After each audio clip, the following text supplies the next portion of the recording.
Berangkat ke sawah untuk membersihkan tempat menanam benih padi. Hai guys, assalamualaikum. Sebenarnya rencananya tuh udah mau pagi-pagi banget berangkat ke sawah, tapi mau gimana lagi ya, karena aku harus antar jemput bocil aku. Dan kebetulan juga mama aku juga ada pertemuan, jadi kata mama sekalian aja nunggu anak kamu pulang. Jadi sebelum berangkat ke sawah, aku tuh jemput bocil aku tuh sekitaran jam 10, karena mereka tuh pulangnya agak cepat karena hari ini tuh mereka awal UTS. Sebenarnya mama tadi tuh udah berangkat sekalian bawa semprot, katanya dia nunggu di tempat temanku, tapi tahu-taunya dia pulang lagi. Dan setelah aku menjemput bocilku, akhirnya kami berdua tuh berangkat bareng guys. Dan ternyata sesampainya kami di sawah tuh guys, kaget banget, ternyata air masih merendami sawah. Jadi tuh aku tuh bingung guys, jadi pikiran aku tuh bagaimana aku mau nanam benih padi kalau berair terus kayak gini. Jadi aku tuh coba-coba deh lihat-lihat ke pinggiran yang sebelah sini tuh, ternyata di sini tuh nggak berair, jadi aku mau bersihkan di sebelah sini guys. Tapi meskipun di sebelah sini tuh paret, di sini tuh cuma paret kecil aja, nggak masalah. Aku tuh sebenarnya mau cerita ya,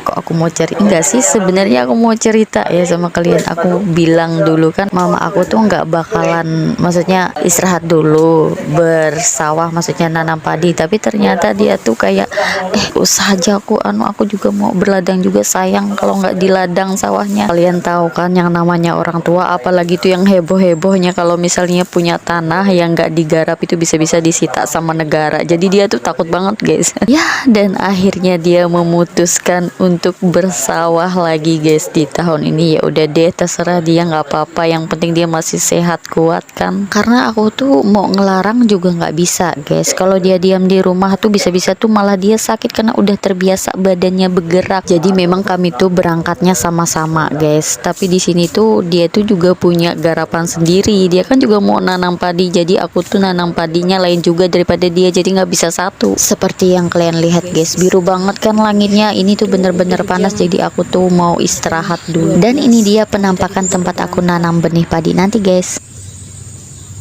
Dan singkat cerita, ini kami udah ada di rumah. Di sini tuh mama lagi metikin daun singkong, maksudnya misahin daun singkong dari batangnya. Selesai misahin daun singkong dari batangnya, tadi tuh mama lanjut ngelupas kelapa ya, karena aku tuh kalau untuk ngupas kelapa tuh aku nggak bisa, aku terlalu lambat kalau ngupas kelapa guys. Oh ya guys, kalian juga pasti bingung kenapa aku ada di rumah mama. Ini tuh aku tuh lagi bermalam ya di tempat mama. Jadi malam ini tuh kami nggak bermalam di kebun karena Pak suami pergi. Tapi paling Pak suami pergi itu sehari 2 hari aja, karena dia tuh panen sama temennya. Dan di sini tuh aku gantian sama mama karena Pak suami berangkatnya sore ini sehabis maghrib tadi guys. Ya LDRan deh,